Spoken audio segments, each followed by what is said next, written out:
Ang daming bunga ng ating red Himalayan, guys. Guys, so tingnan nyo naman. Mga haba. Ngayon na lang ulit tayo nakapag-video. Our red Himalayan.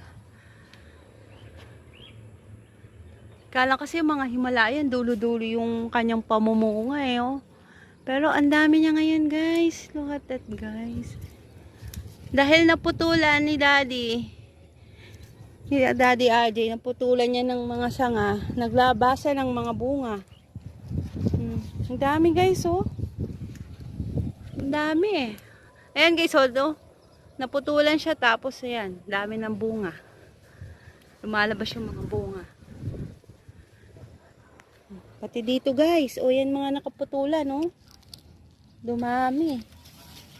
Guys, oh. Look at that.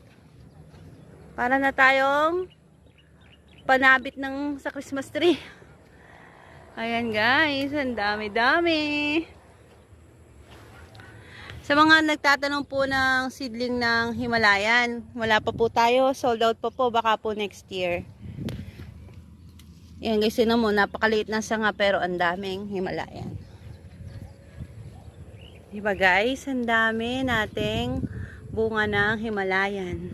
By next year po, magkakaroon na rin po tayo nito ng seedling. So wait lang, no? Dahil mahirap po talaga patubuin ang mga red Himalayan. Salamat guys, ang update natin sa ating mga Himalayan. Bye guys!